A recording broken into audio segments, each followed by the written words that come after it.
Good afternoon.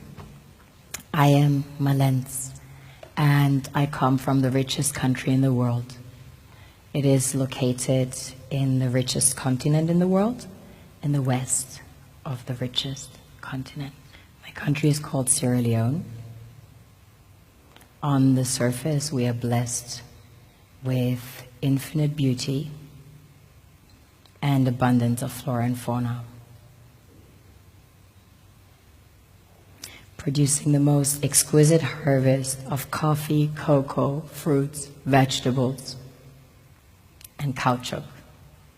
You name it, we've got it. We also have diverse wildlife and vast marine resources, and waterfalls and rivers. On a deeper level, we are blessed with the real treasures the kings and queens of this world desire.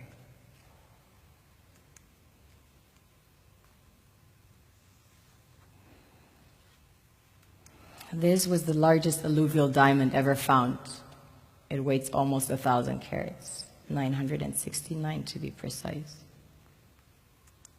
This beauty was found by an old lady in her backyard about 2 years ago, 125 carats. Some people mine gold in their backyards. That's quite common. Besides gold and diamonds, we have about 20 precious minerals that have been discovered as of today. We recently started extracting huge petroleum reserves that have been discovered. We have platinum, ilmenite to make titanium, rutile to coat jets, iron ore, the largest iron ore deposits in Africa, the third largest in the world. Tantalite, also known as coltan, used in your mobile phones and computers. Bauxite for aluminum production.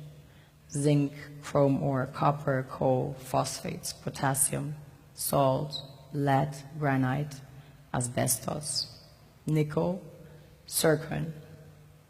Furthermore, we have exquisite timber like mahogany, antique, and we have the most beautiful stamps in the world. Of course, the West needs Africa's resources most desperately to power airplanes, cell phones, computers, and engines, and the gold and diamonds, of course, a status symbol to determine their powers by their core and to give value to their currencies. One thing that keeps me puzzled, despite having studied finance and economics at the world's best universities, the following question remains unanswered. Why is it that 5,000 units of our currency is worth 1 unit of your currency, where we are the ones with the actual gold reserves? It's quite evident that the aid is in fact not coming from the West to Africa, but from Africa to the Western world. The Western world depends on Africa in every possible way, since alternative resources are scarce out here. So how does the West ensure that the free aid keeps coming?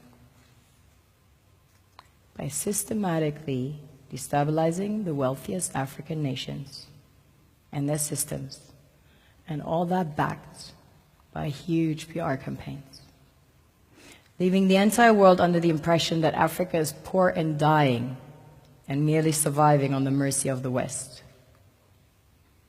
Well done, Oxfam, UNICEF, Red Cross, Life Aid, and all the other organizations that continuously run multi-million-dollar advertisement campaigns depicting charity porn to sustain that image of Africa globally. Ad campaigns paid for by innocent people under the impression to help with their donations.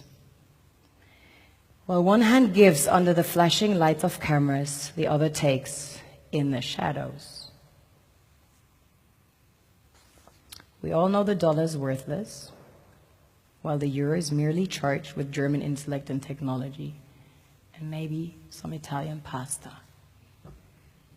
How can one expect donations from nations that have so little?